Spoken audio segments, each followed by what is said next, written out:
Now, Romans is interesting. So if you're a Calvinist, you may want to turn off the video. You may find this triggering. Not many Calvinists know this, and I'll make this bigger just so you can see this. You can check this out with your own eyes, but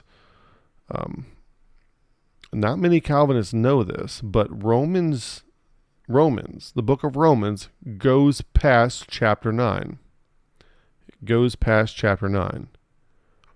All right, now if you're offended by that, we have a safe place for you. It's called, maybe you don't want to watch this channel. Click off this channel, go watch something else, okay? This channel is not for you, and that may offend you. But Romans does. It goes past chapter 9. Actually has 16 chapters in it, which means that there are 7 chapters after chapter 9 that Calvinists don't even know are there. But they're there. And I hate to be the one to break that to you. You know, maybe it should have been a family member or something like that.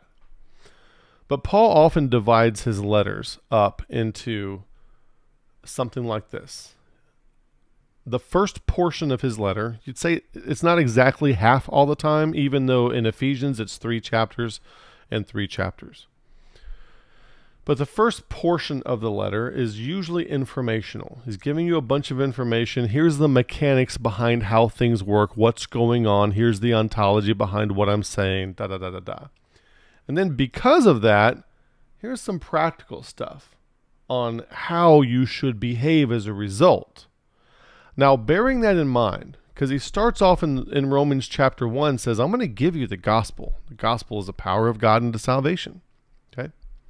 The gospel is the power of God unto salvation to them that believe, to the Jew first and also to the Greek. So I found it good to also preach the gospel to you that are in Rome also. So we think the gospel is like, you take people through the Romans road, and you know what they do? They have verses that they pull out of chapter 3, chapter 5, and chapter 10. Maybe chapter 6 too. Chapter 3, chapter 5, chapter 6, chapter 10. And they're skipping a whole bunch of stuff. And what we don't realize is that the whole point of the book of Romans, after I tell you informationally what are the mechanics behind the gospel, the whole point is for you to present your body a living sacrifice and embody that gospel and live it out. That's the whole point. And he tells you in chapter 12 very, very specific practical things to do. Chapter 13, very specific practical things to do.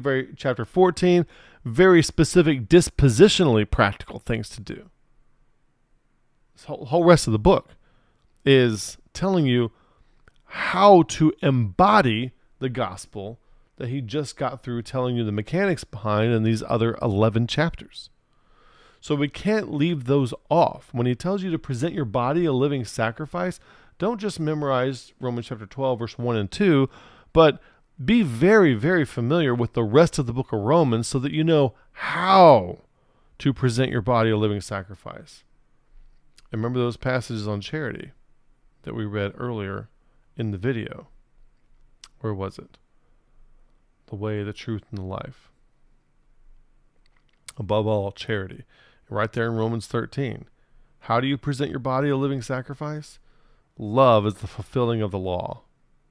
That's one of the main points he's getting at right there. And then chapter 14 is how do we bring people along who don't quite see so clearly yet, which is probably a chapter I need to spend a lot of time in.